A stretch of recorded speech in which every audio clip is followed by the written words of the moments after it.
Petite vidéo pour te montrer ma récolte du jour et puis te montrer un petit peu mon potager en perma depuis un an. Ouais, ça va faire un an. Donc là, je viens de ramasser le chou-fleur qui était là. Là, j'ai recouvert, parce que je te donne une petite astuce pour pas qu'il jaunisse là sur la surface. Mais tu le couvres, voilà. Quand il commence à grandir, les feuilles se détachent. Parce que tu vois, quand il est petit, eh ben, en fait, il est protégé par les feuilles. Tu vois, donc pas de problème, il est bien blanc. Mais après, quand il commence à grandir, ben, tu vois, en fait, les feuilles commencent à se détacher. Et donc là, il prend la lumière et il jaunit. Donc si tu veux le garder bien blanc, donc moi j'ai pris des feuilles du chou que j'ai récolté et je les pose ici en couverture. Voilà. Donc un bon petit chou cru là. C'est bon le chou-fleur cru, j'adore ça. Je viens d'en manger un morceau là dans le jardin, c'est encore meilleur. Donc là j'ai les fèves violettes qui sont hyper longues à pousser. La première fois je les fais et elles sont fines et elles sont très très longues à pousser par rapport aux autres. Donc là c'est une sorte de fève aussi qui pousse en hauteur, qui pousse vers le haut. C'est marrant, hein? Tu vois? Elle pousse dans le sens inverse.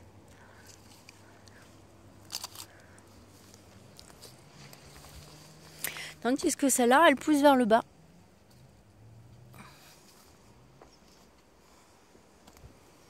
Mais non, je plaisante. Non, en fait, elles sont beaucoup plus charnues. La peau est beaucoup plus charnue. Tandis que les autres, là, il y a des pucerons, mais j'enlève la pointe là, comme ça. Parce que là, de toute façon, je vais arrêter les fèves. Je vais faire la récolte. J'en ai pas encore ramassé une. Elles sont là, tu vois. Elles commencent même à durcir un peu, mais enfin, tu vois, la peau là, la gousse là, commence à devenir assez dure et marron. Je les laisse celles-là en fait, comme ça je les garderai en... Ah, ça regarde pas ça, je fais ça pour les insectes et tout, faut que je l'enlève. Mais pour le moment, parce que là je vais mettre des haricots. Mais pour le moment je laisse la terre comme ça. Ça la protège. Là j'ai les petits pois de cocopelli, ils ont raté, ce qui fait que j'en ai que 3 qui sont sortis. Je suis archi dégoûtée parce que moi j'adore les petits pois. En cru, en salade. Oh, qu'est-ce que c'est bon. Là j'ai un petit arbre, petit noyau de l'année dernière qui est sorti. Donc je vais le laisser pousser, je sais pas trop ce que c'est.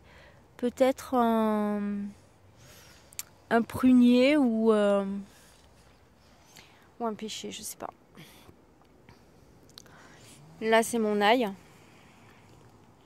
qui a commencé à germer dans la maison que j'ai acheté et donc je l'ai replanté. Normalement c'est pas la saison mais là je l'ai mis puis ça va bien quoi.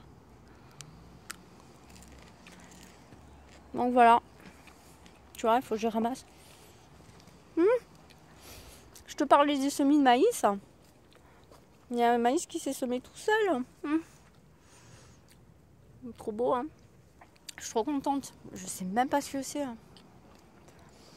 Ouais, peut-être qu'il est tombé l'année dernière parce qu'il n'était pas sur la même planche. Donc voilà. Donc ça, c'est mon champ de fèves. Et il faut que je le ramasse. Tu vois, là-bas, il y en a des noirs là qui sont en dessous. Enfin, c'est pas grave, on les voit pas. Enfin voilà. Je te montre, il y en a au moins bien, je sais pas moi, peut-être une centaine à récolter. Regarde celle-là. Ah oui, celle-là, elle est belle.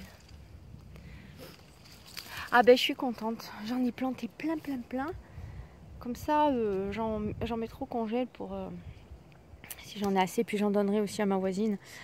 Voilà. Mais moi, j'aime bien faire des champs comme ça, tu vois. de quantité énorme. C'est pour ça que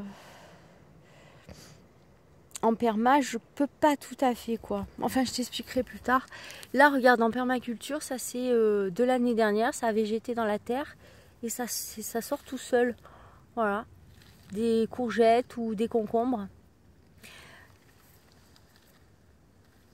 Vu que les miennes, elles ont pas marché. Donc voilà, je voulais te montrer ce que j'ai fait, enfin, ce qu'il y a à récolter.